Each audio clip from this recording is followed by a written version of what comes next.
जय हिंद विद्यार्थी मित्रांनो, मी श्याम पैठणकर स्वागत करतो तुमचं माझ्या युट्यूब चॅनलमध्ये. तर विद्यार्थी मित्रांनो, आज आपण बघणार आहे की गेल्या वर्षी NMMS परीक्षेमध्ये जर आलेला हा प्रश्न, असे प्रश्न विचारले जातात NMMS मध्ये, तर याला सोडवायचं कसं आज आपण हे बघणार आहे. बघा, परीक्षेमध्ये काय दिलेलं राहतो, एक प्रश्न दिलेला असतो आणि त्याच प्रश्नाला अशा 4 वेगवेगळ्या भाषेमध्ये लिहिलेलं असतं. मग आपल्याला काय करायचंय, जर असा एखादा प्रश्न आला आणि त्याला 4 वेगवेगळ्या भाषेमध्ये जे लिहिलेलं असते, त्या खाली आपल्याला काही प्रश्न दिलेले असतात. आपल्याला याचे पर्याय शोधायचे असतात. तर बघा याला कसं सॉल्व्ह करायचे ते. आणि हा प्रश्न आलेला होता गेल्या वर्षी 2025 च्या याला हा प्रश्न आलेला आहे. बघा इथं दिलेले ओव्हरफ्लो आणि ओव्हरफ्लोला कसं लिहिले बघा, OEFOVRLW. मग याला सॉल्व्ह कसं करायचे ते बघूया. बघा काय झाले, ओ वरून ई घेतले म्हणजे जिथं ओ वरून ई घेतले, ई वरून एफ घेतले, एफ वरून ओ घेतले. बघा इथं पहिले 4 अक्षर दिसत आहेत या पद्धतीत. आणि दुसरं बघा इथून असं आलंय, व्ही वरून आर केले, आर वरून एल केले आणि एल वरून डब्ल्यू केले, VRLW. तर तसाच संबंध आपल्याला वरच्या भाषेत शोधायचा आहे. म्हणजेच काय करायचं, के वरून आय, आय वरून एच आणि एच वरून ए. मग आता KIHA जर बघितलं तर पहिली सिरीज आपल्याला सापडते KIHA, उरलेली सिरीज RSA, सॉरी RSN. बघा आहे का RSN? RSN आहे. म्हणजे आपला जो पहिला प्रश्न आहे याचा पर्याय नंबर असणार आहे 2, जो की हा दिलेला आहे. चला पुढे बघू. आता आपल्याला दिलेलं आहे क्लाउड. आता आपण बघूयात की क्लाउडला कशा पद्धतीने इथं लिहिले. बघा क्लाउडला बी केले. जर इंग्रजीमध्ये आपण बघितलं तर या शब्दाच्या अगोदरचे अक्षर अगोदर नंतर असं घेतलेले आहे. बघा सी ला घेतलाय याच्या अगोदरचा अक्षर, सीच्या अगोदरचं अक्षर घेतले. एल ला अगोदरच घेतले, KL म्हणजे एलच्या अगोदरचं अक्षर घेतले. ओ ला इथं एन घेतले. बघा ओ च अगोदरचं अक्षर घेतले, यू च अगोदरचं अक्षर घेतलं आणि डीला बघा इथं डीला काय केलंय, डीला शेवटचं अक्षर समोरचं घेतलेले. इथं लक्ष ठेवा. म्हणजेच काय करायचं आता आपल्याला, अगोदरचे अक्षर आणि शेवटच्या अक्षराचे पुढचं अक्षर. म्हणजे साहजिक आहे याच्या शेवटचं अक्षर ए, याच्या आपल्याला समोरचं पाहायचं बी. पण आता इथं बघूयात काय केलेलं आहे त्यांनी, DE चेक करू आपण. बघा केच्या अगोदरचं अक्षर कोणतं यायला पाहिजे, केच्या अगोदरचं अक्षर यायला पाहिजे आपल्याला जे. आरच्या अगोदरचे अक्षर कोणतं यायला पाहिजे आपल्याला, क्यू.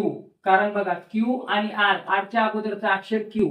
म्हणजे साहजिक आहे आपल्याला 2 याच्यावरून बघता येते की आपला पर्याय नंबर इथे कोणता असू शकतो. पूर्ण बघायची गरजच नाही, तरी पण चेक करा. ठीक आहे, आय दिले, आयच्या अगोदरचं काय HI, म्हणजे आयच्या अगोदरचं काय आहे एच आहे, म्हणजे इथं पण एच आले. बघा आपण इथं शेवटी काय केले की डीच्या नंतरचं अक्षर घेतलं होतं पुढचं. मग एच्या इथं जर घेतलेलं आहे तर याच्या पुढचं अक्षर काय घ्यावं लागलं आपल्याला ते बघा. तर कारण ते पूर्ण जर रिवर्स आलं तर आपल्याला इथं झेड घ्यावं लागणार आहे. म्हणजे आपला याचा पर्याय नंबर होईल 3.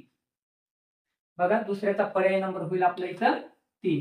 त्यानंतर बघू आपण आता तिसरं काय दिलं बघा, RELIEF, रिलीफ. रिलीफचं काय केलं त्यांनी, TGNKGF. म्हणजेच काय केले, एक सोडून समोरचा घेतलाय. बघा RST, एक सोडून समोरचा घेतलाय. त्याच्यानंतर ई घेतलाय, EFG. बघा एक सोडून समोरचा घेतलाय. तसंच एल ला केले, LMN, म्हणजे एक सोडून पुढचा घेतलाय. इथं बघा एन घेतले. तसंच याचं ते करायचे,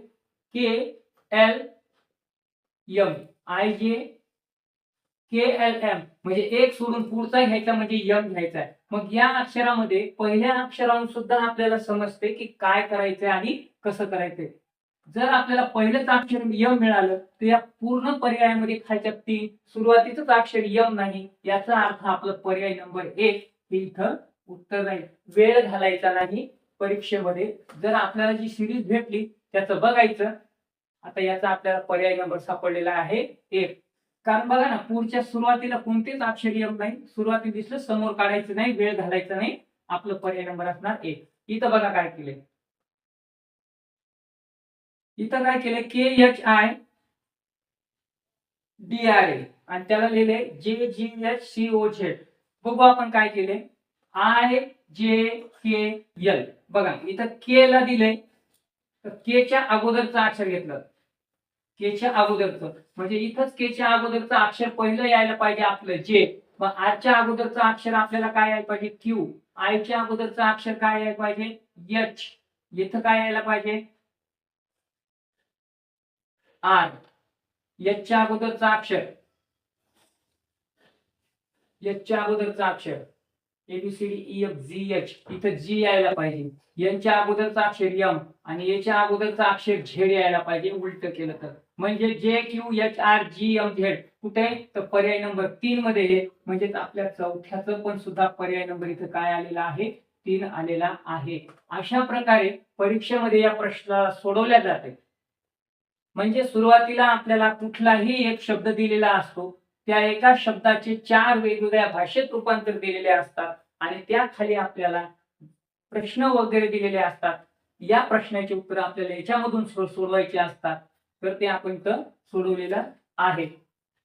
जर एखाद्यामध्ये कन्फ्युज असेल तर परत त्याला ट्राय करा. पण जर आपल्याला काही महत्वाचे जर पहिले शब्द सापडले तर एक लक्षात घ्या की सरळ सरळ काय करायचं आपल्याला तिथं पर्यायानं जायचे. जर पहिलीच जर सीट सापडली तर पुढे वेळ घालू नका. आपला पर्याय तोच असणार आहे. तर अशा पद्धतीने हा तुम्हाला मी प्रश्न इथं सोडून दाखवलेला आहे. याच्यावरती आणखी काही प्रश्न आले असतील तुमच्या समोर मी सोडून दाखवेलच. तरी आपण आता येणाऱ्या जी NMMS ची परीक्षा असते त्याच्यात तयारी चालू ठेवावी. तोपर्यंत मी तुमची रजा घेतो. जय हिंद.